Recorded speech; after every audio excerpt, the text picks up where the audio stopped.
गोटे घटना जितेबले दुर्घटन रूपांतरित हो जाए ना, गोटे हलचल हो जाए चारिआडे। के जाने क्यों आम भितर एत मानविकता, एत दया, एत समवेदना आसी जाए। किंतु असल समयटी हेउची जेतेबेले घटनाटी दुर्घटना को रूपांतरित होउथाय। जो मनीष सहित होउथाय से सेतेबेले किछि कहिबा पई चेष्टा करूथाय।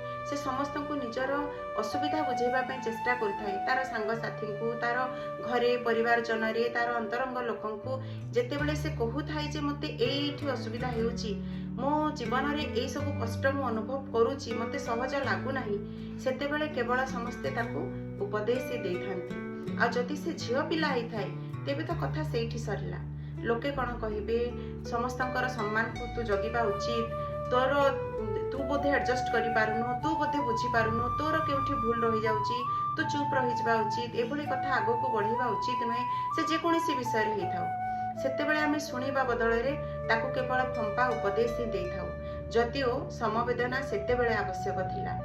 आउ से बाध्य हो जाए जेतेबेले से देखे जे ता पाखरे सांग साथी प्रिय परिजन को छाड़ी देले ता बापा माँ मध्य ता सहित छिड़ा हेउ नाहंती, सेतेबेले घटनाटी दुर्घटनार रूप निए एवं अचानक आम समस्त को भूल ठीक रो आभास हो जाए। किंतु प्रकृत कथा हेउची आमको समवेदना सेही समय रे जणेबा उचित। आमे जनकर दुख से काहेकि कहूची, से काहेकि एते दुखी, काहेकि हसुथुबा खेलुथुबा मनीषटी हठात चुप हो जाउची।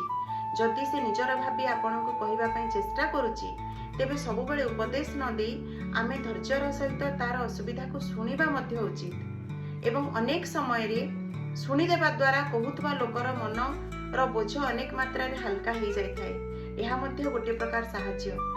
तेणु आगकू जदि किए आपण को निजर भाबी किछि कहबा पई चेष्टा करूची तेबे मु आशा करिबी अंततः आमे सुनिबा, उपदेश न देई शुणिबार धैर्य रखिबा। अनेक घटना दुर्घटना हेबार सेठी आमे अटके दे पारिबा।